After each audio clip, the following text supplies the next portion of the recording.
Congratulations, अब मांगलिक हो। अब बोलेंगे मैम आप क्या बोल रहे हो, लोग तो बोलते हैं कि मांगलिक हो, मांगलिक एक दोष है, अब मुझे कॉन्ग्रेचुलेट क्यों कर रहे हो? क्योंकि आप स्पेशल हो, और क्योंकि आप स्पेशल हो तो मुझे आपको तो बोलना ही पड़ेगा ना कॉन्ग्रेचुलेशंस। भाई मांगलिक कोई दोष नहीं होता है।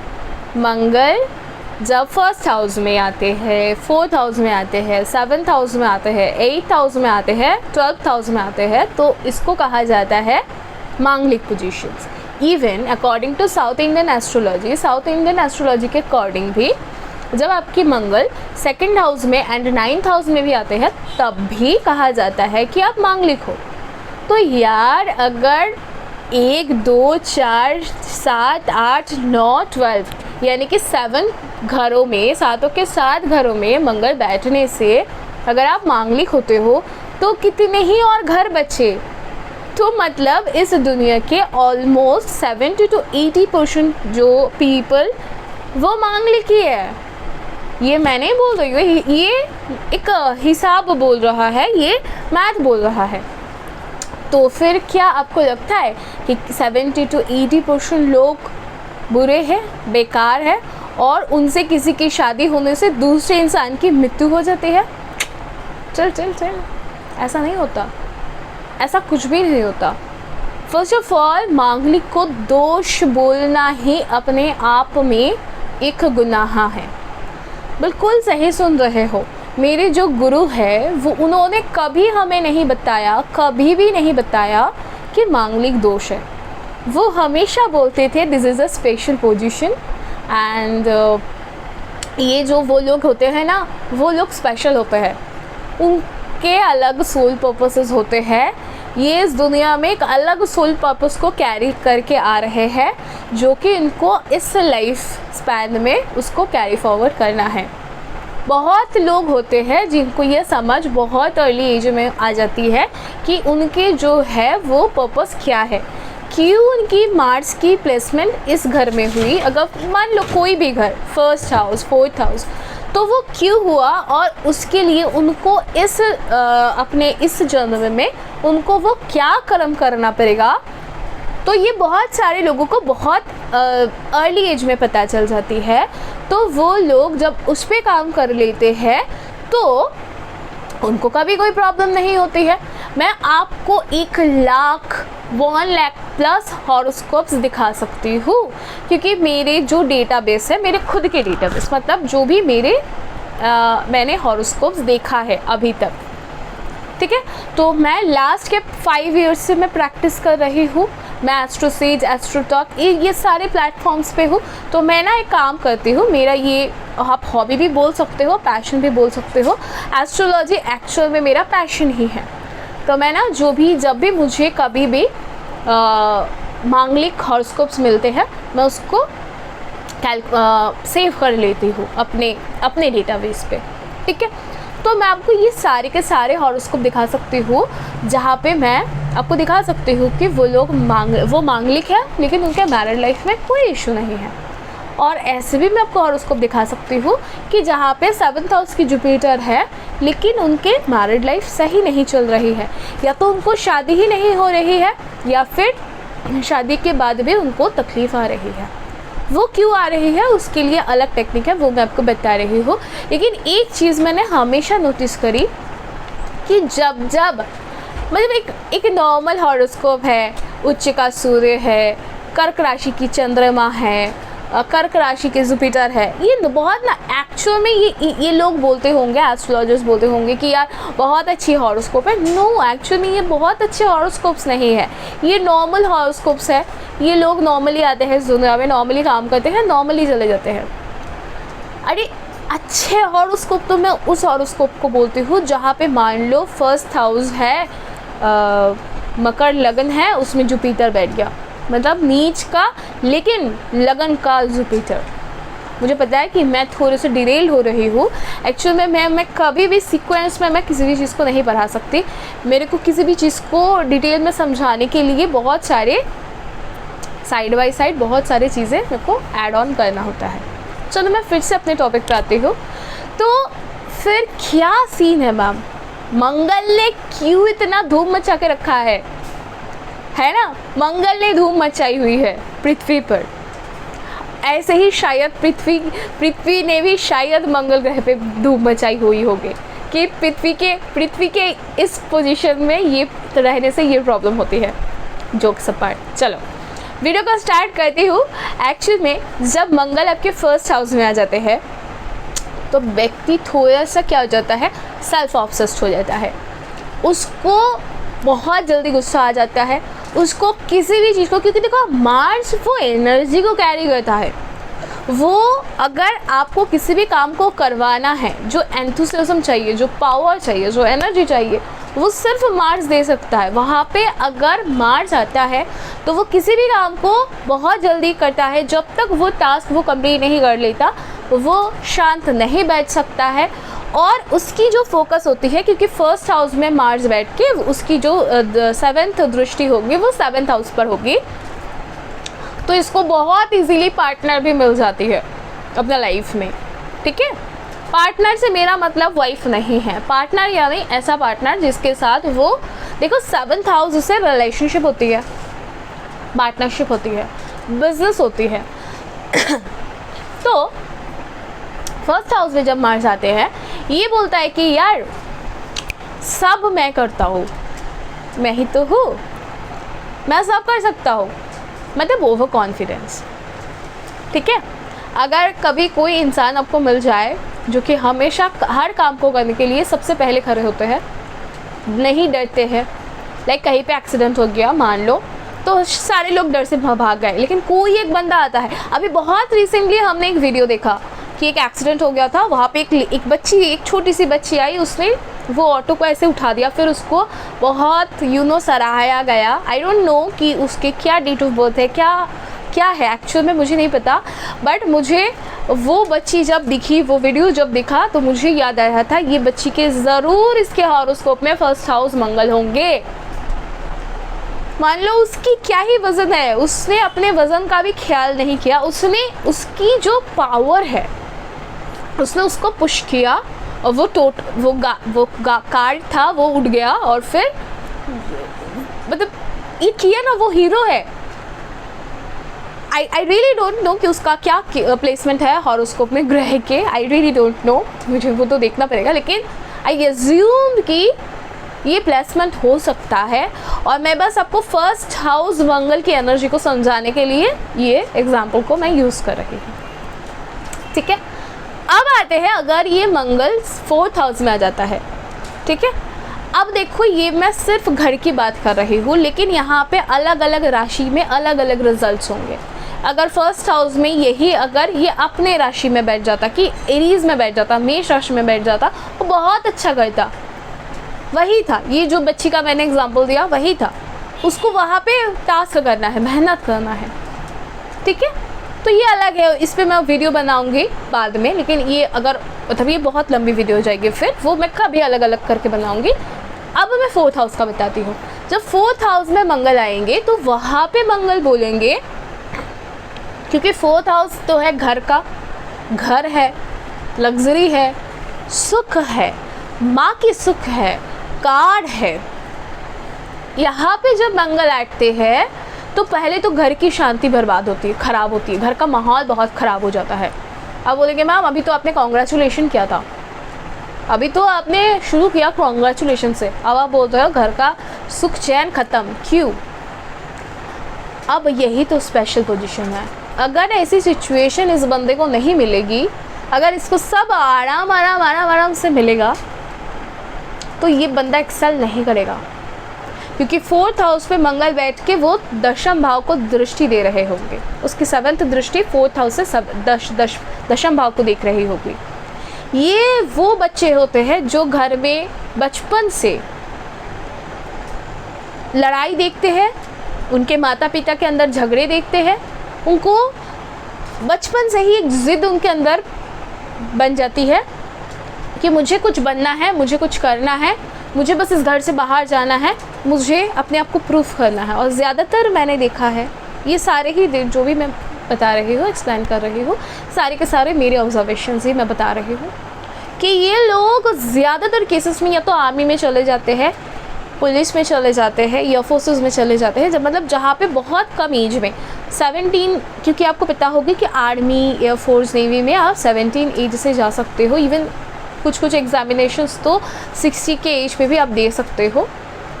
वो इस जॉब को वो बहुत इजीली ये जॉब्स उनको मिल जाती है और बहुत ही कम उम्र में ये बहुत ज़्यादा एक्सेल कर जाते हैं, बहुत अच्छी इनकी करियर बन जाती है। अब ये क्यों हुई?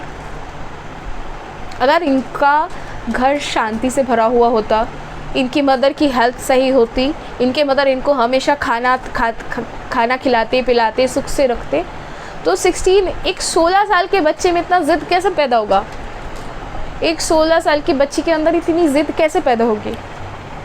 कल ही मेरी बात हो रही थी एस्ट्रो टॉक पे एक बच्ची के साथ, वो बस 17 की है, वो मुझे बोल रही है मुझे घर से भागना है मैम, या तो शादी कर लूँ या फिर मेरे को करियर करना है, मेरे को मिनट में मिलेगी। मैंने बोला बच्चा पहले तो शादी का ये जो है तू भूल जा, क्योंकि तू डिरेल्ड हो रहा है तेरी और उसको, तेरे को मेरे को पता है तेरे साथ क्या हुआ है, मेरे को तुझे बताने की ज़रूरत नहीं है। वो बोला मैम आपको नहीं पता। मैंने बोला बाबा मेरे को सब पता है,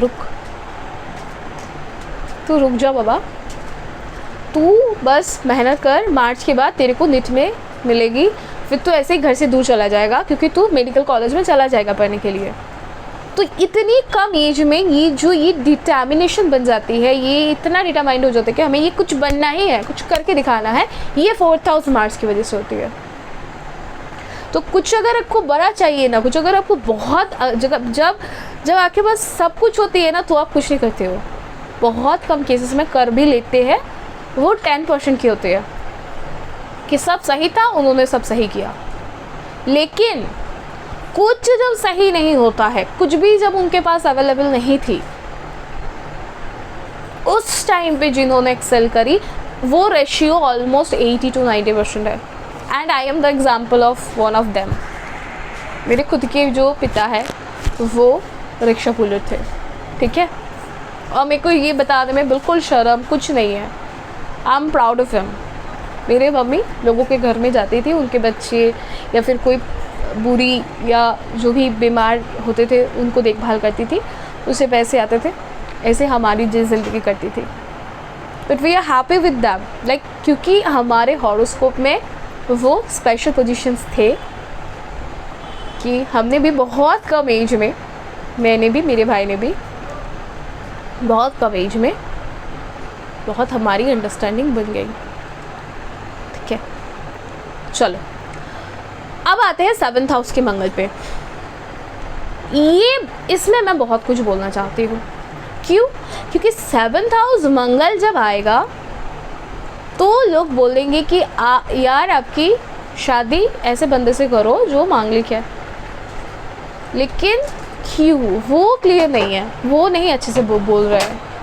वो बोल रहा है कि नहीं किया तो ये हो जाएगा, किसी की डेथ हो जाएगी, ये ऐसा नहीं है, ठीक है। क्योंकि ये जो एनर्जी है, क्योंकि मार्च, मैंने पहले ही बोला, मार्च की जो एनर्जी होती है वो बहुत पावरफुल होती है। वो ब्रेन से नहीं, वो फिज़िकली चलता है, उसमें बहुत ज़्यादा एनर्जी होती है। तो उस एनर्जी को होल्ड करने के लिए जो सामने वाला जो बंदा चाहिए, उसमें भी अगर वो एनर्जी नहीं रही तो उस इंसान, कई बार ऐसा होगा कि वो इंसान को लगेगा कि यार मैं दम, यहाँ पे मेरे को जो है वो मेरे ऊपर डोमिनेट कर रहा है, ठीक है, यहाँ पे मेरे को वो डोमिनेट कर रहा है, क्योंकि उनकी बनेगी नहीं। यहाँ पे अगर ये अगर 7th भाव का मंगल अगर कर्क का बन गया तो नीच का मंगल हो गया। फिर यहाँ पे मैरिड लाइफ में बैंड बजना ही है, मैरिड लाइफ में। फिर मैं याद दिला रही हूँ मैम, फिर आपने कॉन्ग्रेचुलेशंस क्यों किया था? आप तो बोल रहे हो कि यार यहाँ पे चैलेंजेस है, तो फिर कॉन्ग्रेचुलेशंस क्यों किया था? क्योंकि देखो, सिर्फ और सिर्फ 7th हाउस के मंगल के लिए मैं एक चीज़ बताना चाहूँगी। जब भी आपको दिखे कि चलो 7th हाउस मंगल है, लेकिन आपको किसी से प्यार हो गया, वो मांगलिक नहीं है, तो ट्रस्ट मी गाइज, वहाँ पे कोई एस्ट्रोलॉजी कुछ एप्लीकेबल नहीं होएगी अगर आपका दिल का तार किसी के साथ जुड़ गया। लेकिन अगर आप अरेंज मैरिज कर रहे हो तब मैंने शर्त दिया, मैंने यहाँ पे कंडीशंस अप्लाई करी कि आपके 7th हाउस का मंगल है, आप मांगलिक हो, लेकिन आपकी किसी के साथ दिल का तार जुड़ गया, आपको प्यार हो गया, तो मंगल की जो भी ये होगी वो काम नहीं करेगा। लेकिन अगर ऐसा नहीं है, 7th भाव के मंगल के साथ अगर आप अरेंज मैरिज कर रहे हो तो आपको डेफिनेटली हॉरोस्कोप मैच करके ही शादी करना है। ठीक है, 8th हाउस के मंगल के बारे में बात करते हैं। जब 8th हाउस में मंगल आता है तो चोट चपेट, चल रहे हो अचानक चोट लग गई, बात कर रहे हो चोट लग गई। क्यों? क्योंकि 8th हाउस में बहुत ज़्यादा अप्स एंड डाउन्स है, उसको मृत्यु भाव भी कहा जाता है। और अगर यहाँ पे मंगल के साथ राहु बैठ जाए तो ये बहुत नेगेटिव इम्पैक्ट करती है। तो 8th हाउस के मंगल को भी हम लोगों को सीरियसली लेना है। लेकिन अगर आपके किसी ने बता दिया कि यार आपके 8th हाउस के मंगल है, तो उसमें भी आपका बचाव हो सकता है। आप कुछ भी नहीं करो, बस हर मंगलवार का जो है फास्ट किया करो और हनुमान जी के आप साधक बन जाओ। वैसे ही आप बनोगे, मेरे को बोलने की ज़रूरत भी नहीं है। अगर आपका अष्टम भाव का मार्स है तो वैसे ही आप हनुमान जी के भक्त होते हो।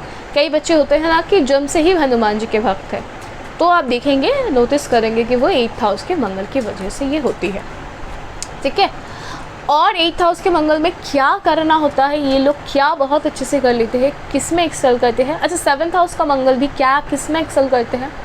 7th हाउस का मंगल बिजनेस में ब्रिलियंट होता है, ब्रिलियंट, कोई भी बिजनेस को वो करेंगे।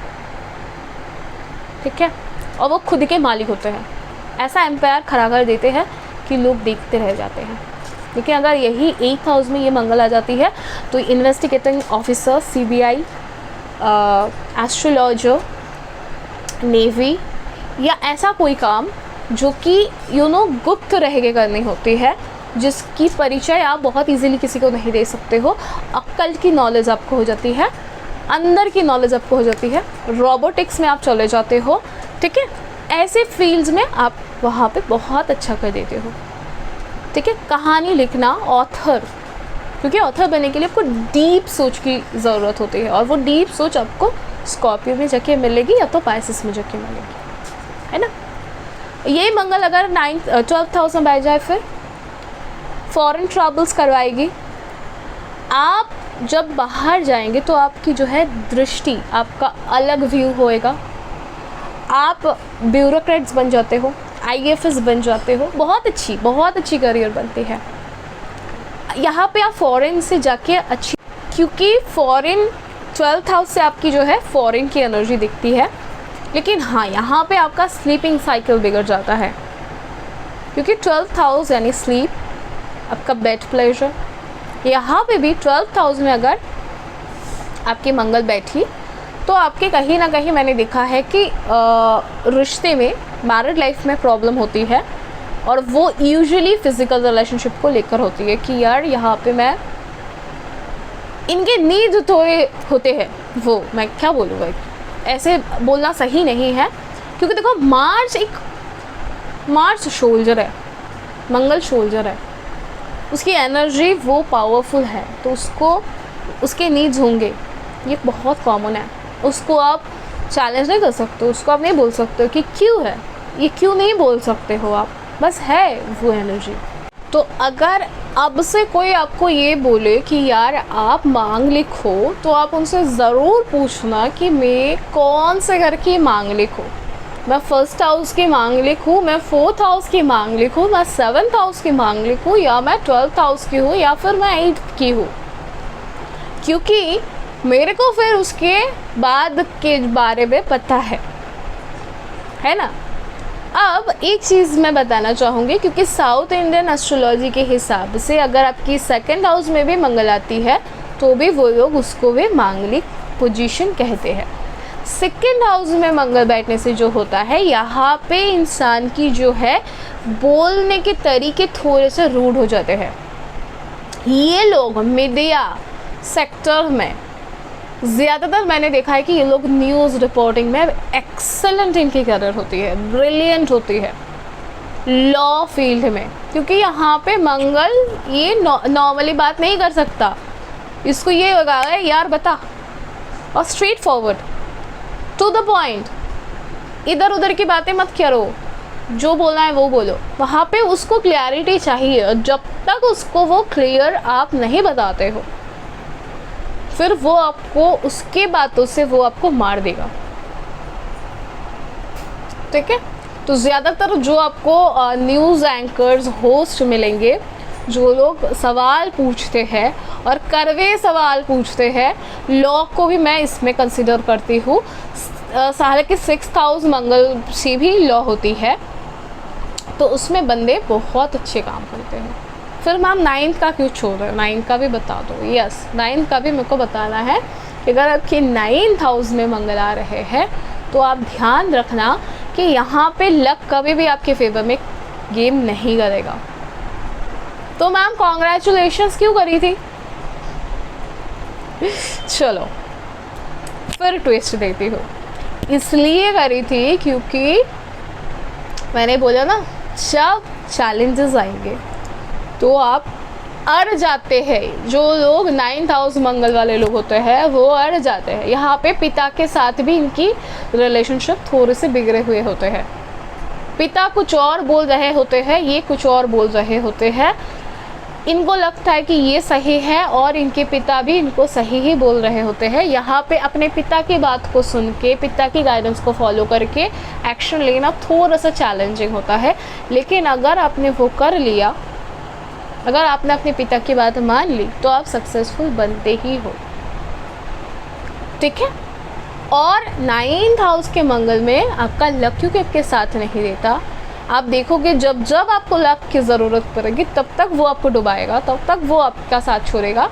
तो एक टाइम पे आप अड़ जाते हो, अब वो बंदा बन जाते हो कि यार अब तो मैं करके दिखाऊंगा, अब तो ये मुझे चाहिए, अब तो यही होएगा। नहीं होने का कोई मतलब नहीं है, यही होएगा। तो इन्होंने, मैंने देखा कि 9th हाउस के जो मंगल वाले जो लोग होते हैं वो बिलियनियर्स बनते हैं, बड़े बड़े बिलियनियर्स, ठीक है। माइक्रोसॉफ्ट वाले, गूगल वाले, ये लोगों की मैंने देखी है कि ये 9th हाउस के मंगल के होते हैं, क्योंकि वहाँ पे वो अपने डेस्टिनी को चेस कर देते हैं, वो अपने भाग्य को जो है चेस कर देते हैं, और वो उनको सक्सेस भी, वो काम किसी और फील्ड में कर रहे होते हैं लेकिन सक्सेस उनको किसी दूसरे फील्ड में जाके मिलती है। And that is the energy of 9th house Mars, क्योंकि वहाँ पे आपको ट्रैवल करना ही होता है। वो स्पिरिचुअल जर्नी, वो धार्मिक जर्नी, यहाँ पे लोग बहुत ट्रैवल करते हैं। 9th हाउस मंगल वाले बहुत ट्रैवल करते हैं, स्पेशली पिलग्रिमेजेस पे बहुत ज़्यादा जाते हैं, वहाँ से उनके आइडियाज़ आते हैं। ऐसा किसी ने बोला था, आपको पता होगा, कि माइक्रोसॉफ्ट के कोई ओनर थे जो नीम करोली बाबा के पास आए थे, फिर उनको उनकी जो है राह मिली, जो भी प्रॉब्लम हो रहे थे। तो ये लोगों की जो है बिलीव्स उसमें ज़्यादा होती है। तो ये थी मेरी ऑब्जर्वेशन। देखो ये टोटली जितने भी अभी तक मैंने बोला सब मेरे ओन ऑब्जर्वेशंस है। एंड ये अगर आपसे कहीं पर रेजोनेट हो रहे हैं और अगर आपको ये लग रहा है कि यार दीदी आपके वीडियो से हमें मोटिवेशन मिला, हमारे फियर ख़त्म हुए, तो प्लीज़ इस वीडियो को सपोर्ट ज़रूर करना, शेयर ज़रूर करना, ताकि लोगों में जो मिसकंसेप्शन चल रही है मंगल को लेके वो ख़त्म हो। मिलेंगे नेक्स्ट वीडियो पे, तब तक के लिए मुझे दो इजाज़त। जय जगन्नाथ, हर हर महादेव।